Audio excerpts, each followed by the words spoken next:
Malaysian 370. Malaysian 370, contact Ho Chi Minh 120.9. Good night. Good night, Malaysian 370. On March 8, 2014, Malaysia Airlines Flight MH370 vanished. 239 people on board. No distress call, no final message. Just a Boeing 777 that disappeared from radar and seemingly from existence. Over the years, investigations have uncovered strange signals, debris fragments, and conflicting narratives. But none have truly satisfied the public. In fact, for many, the more the official story unfolds, the more questions remain. What if this wasn't a simple case of technical failure or pilot error? What if something darker happened? This documentary explores the 5 most persistent and chilling conspiracy theories that continue to fuel global debate about what really happened to Flight MH370. Some claim it was a hijacking, others a cover-up, and some believe the explanation defies even our understanding of physics. You may not agree with all of them, but every theory you're about to hear was born from real data, eyewitness accounts, leaked evidence, and powerful unanswered questions. This isn't about pushing one narrative. This is about confronting all of them and letting you decide what makes the most sense.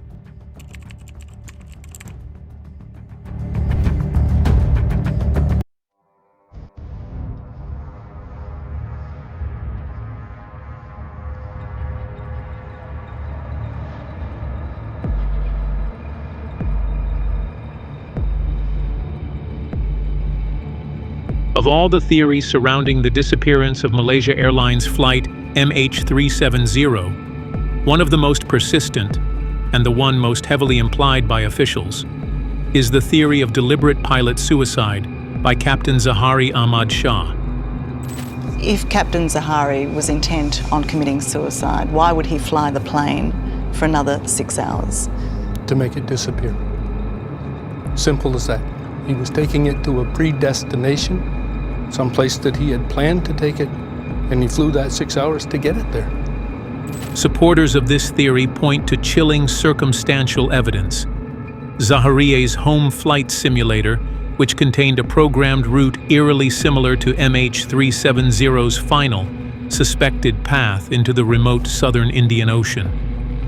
Australian authorities have confirmed the presence of simulator data suggesting long-range flights over empty ocean, with no obvious landing point. Psychologically, Zahari was said to be under immense personal and political stress. His personal life was reportedly turbulent.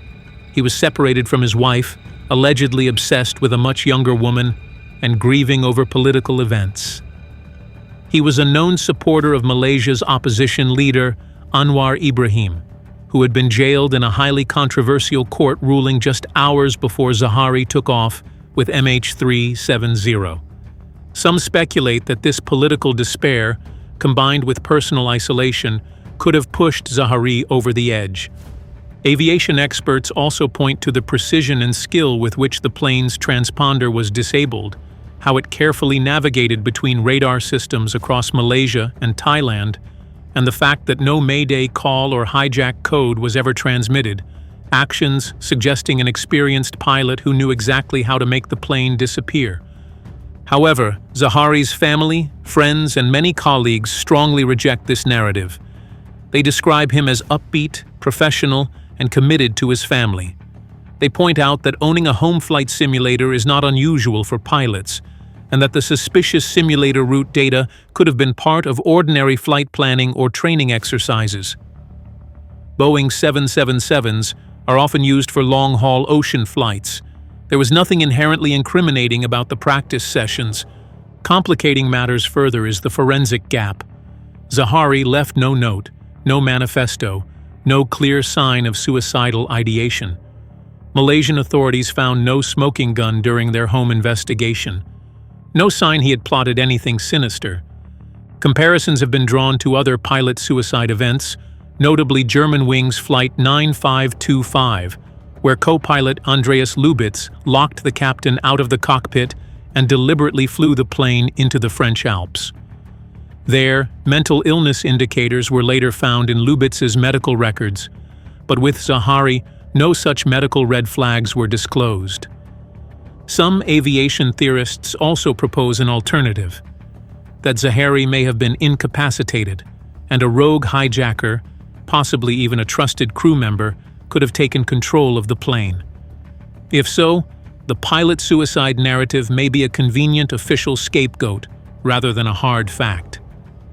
The simulator evidence itself has been criticized for being poorly handled. Authorities initially concealed the findings for months, only admitting their existence after international pressure. When released, the data showed dozens of other flight simulations, mostly normal routes, suggesting the suicidal simulation narrative could have been selectively interpreted. Furthermore, the ultimate path of MH370, as interpreted through Inmarsat satellite pings, is not a perfect match for Zaharie's simulator paths. The direction and timing are consistent with southbound travel, but there's enough uncertainty to fuel continued doubt. In the court of public opinion, many believe Zaharie was wrongfully condemned without sufficient hard evidence. Others believe the circumstantial patterns, simulator, political stress, manual skill, silence, are simply too uncanny to ignore. In the end, the pilot suicide theory remains officially unproven, but stubbornly persuasive. It is a narrative that provides closure without full explanation, a human motive for an inhuman mystery. But it also serves as a warning. When the systems we trust, mechanical, governmental, personal, fail in silence, the wreckage is not just physical. It is psychological, it is cultural, it is eternal.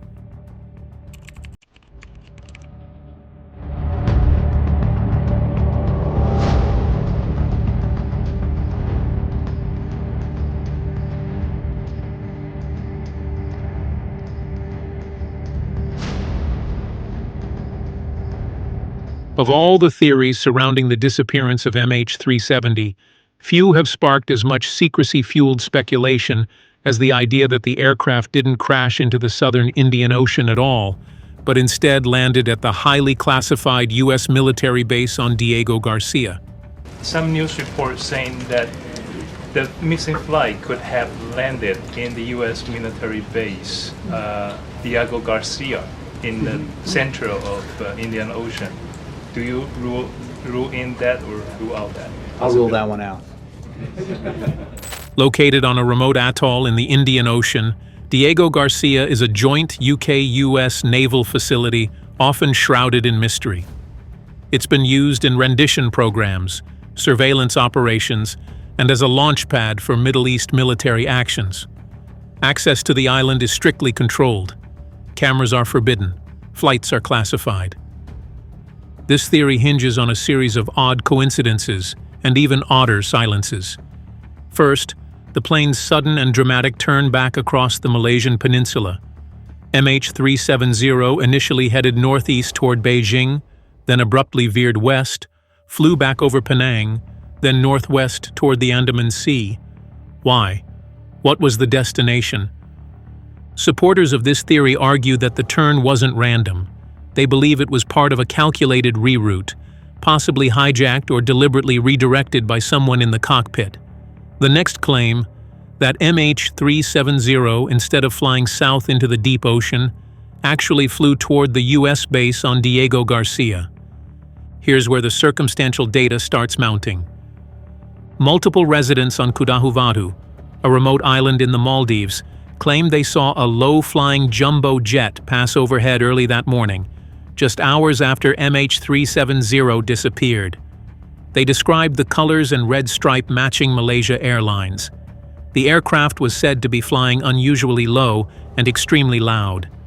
These eyewitnesses were not aviation experts, but their accounts were consistent and came forward before being exposed to media narratives. But official investigators dismissed the sightings. No radar data or satellite confirmation supported that route.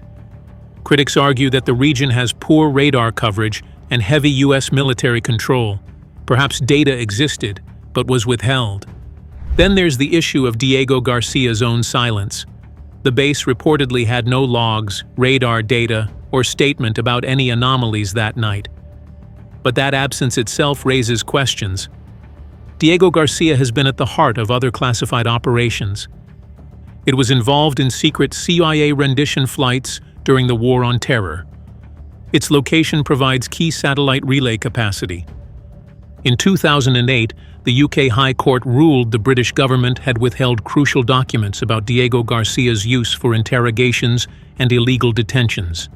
So, is it possible MH370 landed there, voluntarily or by force? The motivations behind this theory range widely. Was there sensitive cargo on board that certain parties wanted to intercept? Was someone among the passengers being covertly targeted? Could a hijacking or intelligence operation have gone horribly wrong? Those who support the theory say the US has never allowed a full international inspection of Diego Garcia's airstrip logs.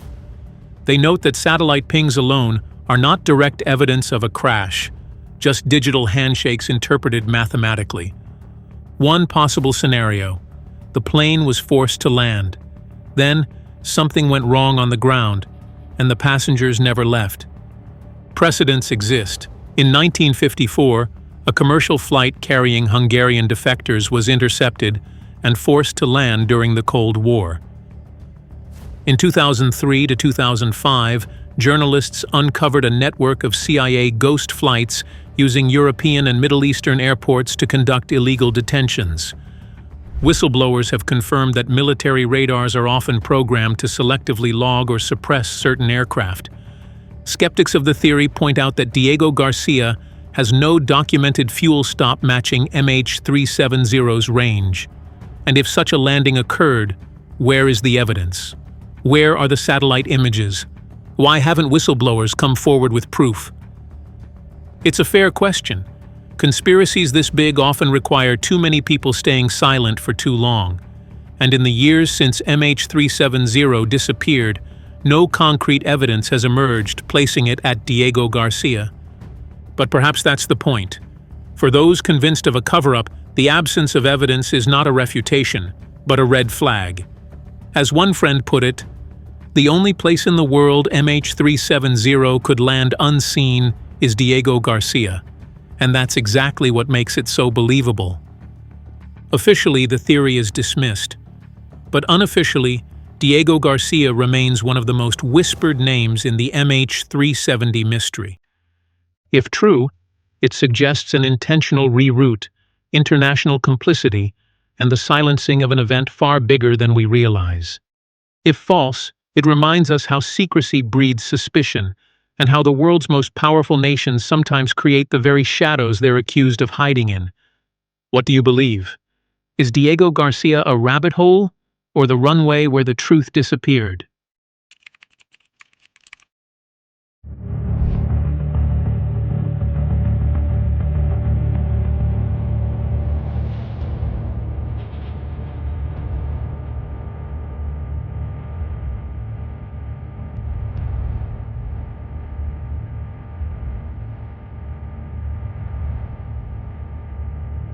In an age where jets practically fly themselves, some have asked a chilling question. What if flight MH370 wasn't controlled by a person at all, but by a computer?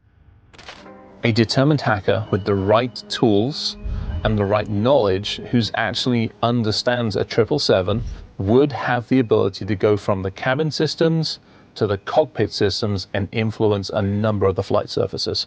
The cyber hijacking theory suggests that MH370 may have been remotely seized, its controls overridden by a third party via sophisticated hacking into its onboard systems. It's a theory that merges aviation, cybersecurity, and a new kind of threat: invisible, code-based, and almost impossible to trace.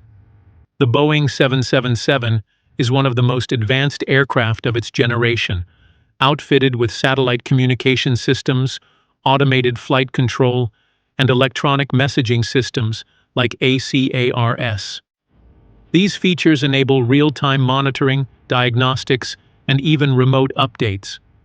But every feature that connects it to the outside world theorists argue, is a potential backdoor. The theory gained traction when cybersecurity experts began warning that modern aircraft could be vulnerable to remote tampering. One of the most cited cases is from 2015, when researchers Charlie Miller and Chris Velasek wirelessly hacked a Jeep Cherokee, taking over its steering and brakes from miles away. That same year, cybersecurity researcher Chris Roberts claimed to have accessed aircraft systems mid-flight by connecting through the in-flight entertainment system. Though Roberts's claims were widely disputed, they exposed a terrifying possibility. What if MH370 was similarly compromised? Proponents of this theory point to several suspicious clues: the plane's abrupt turnback from its flight path, its deliberate evasion of radar and avoidance of populated areas, the disabling of ACARS, Aircraft Communications Addressing and Reporting System. These moves could be executed manually by a trained pilot, but also, as some claim, through manipulation of software. Theorists believe that once communications were severed, MH370 may have been guided by a remote actor, perhaps a state agency, a rogue intelligence group, or a well-funded cyber-terrorist unit. They cite parallels to the development of drone warfare and UAVs. If military aircraft can be remotely piloted from thousands of miles away, why not a hijacked civilian jet? Skeptics are quick to push back. Boeing and other aviation experts insist that the 777 has multiple layers of manual override, making full cyber control extremely unlikely. There's no known malware capable of fully overriding flight control surfaces. Furthermore, no trace of such software has been found in aircraft memory dumps from other 777s, nor has any whistleblower come forward with credible claims of such a breach. Then there's the satellite ping data, the Inmarsat handshakes that traced MH370's likely arc into the southern Indian Ocean. While not absolute proof, the pings match an aircraft under autopilot, not erratic control. Would a hacker have flown the plane for 7 hours silently into nowhere? Proponents argue that it's not the silence that's suspicious, it's the precision. The turns made by MH370 were measured, intentional, and didn't align with known flight routes. They also point to earlier incidents, like the 2003 crash of Helios Flight 522, where automation failure led to ghost flight conditions, autopilot flying until fuel exhaustion. Could something similar, but externally induced, have happened to MH370? As aircraft become more digitally integrated, the possibility of cyber intrusion grows. FAA reports and international aviation bodies have flagged cybersecurity as a serious 21st century threat. Boeing has since upgraded system compartmentalization to isolate flight systems from non-critical access points. But for MH370, it may have been too late. Ultimately, the cyber hijacking theory remains speculative, but no longer implausible. As our world becomes increasingly automated, the nightmare of invisible hands taking control of 200-ton airliners is no longer science fiction. And if it happened once, without a trace, it could happen again. The question is, who would have the means and the motive? And would they ever let the world find out?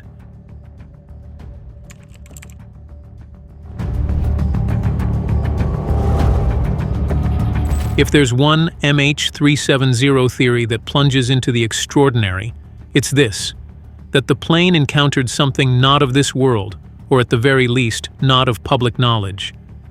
The theory gained mainstream attention following the emergence of alleged satellite footage, shared by online researcher Ashton Forbes. The video appears to show a thermal satellite feed of a large aircraft in mid-flight, flanked by 3 small orbs moving in a coordinated pattern. Moments later, the orbs close in on the aircraft. A burst of light, and then nothing. The plane vanishes. The footage was initially dismissed as fake by many.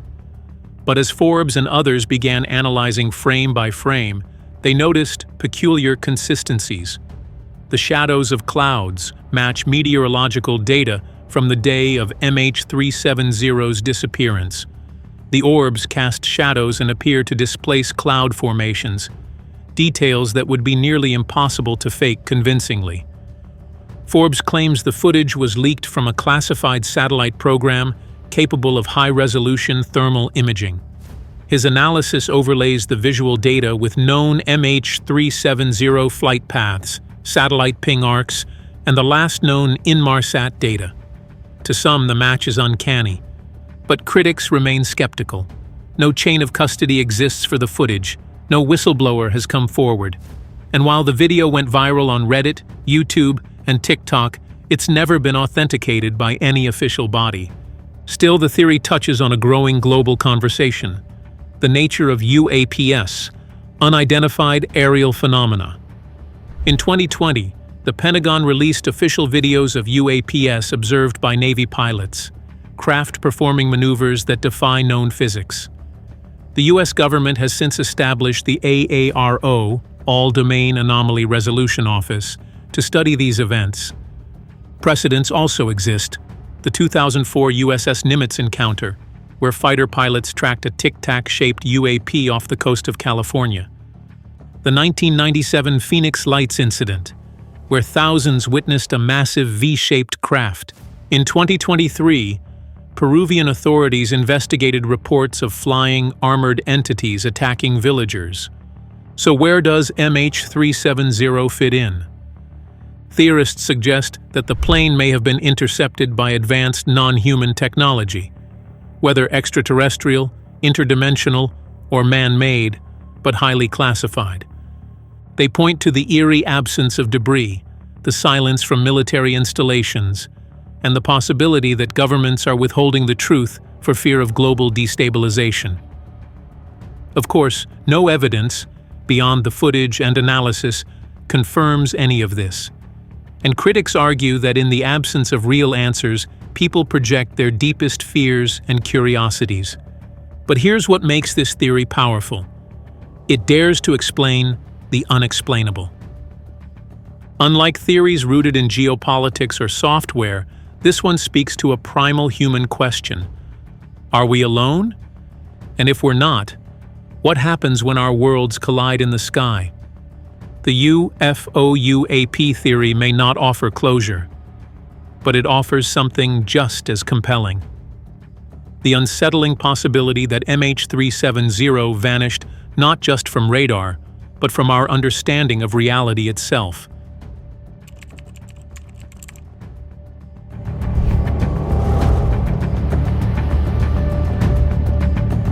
The fifth and final theory is one of the most politically charged and arguably the most plausible in terms of motive and method.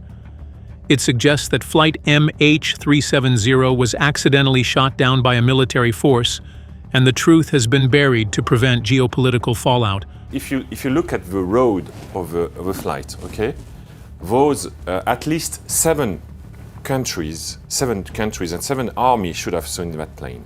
I understand that if you switch off all the communication of a plane, then the civil radars will not see anything.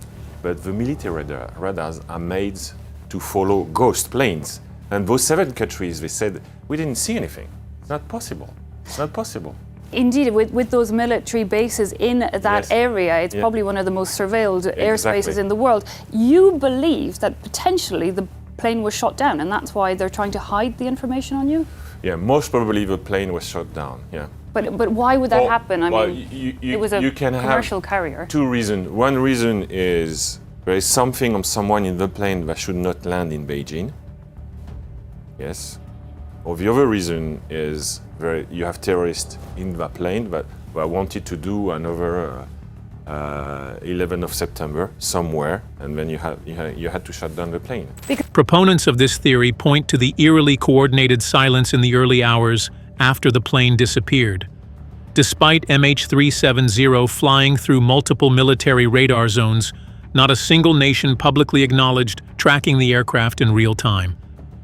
The theory holds that a military training exercise, possibly involving the US, Thailand, or even Malaysia, was underway in the South China Sea or Andaman region.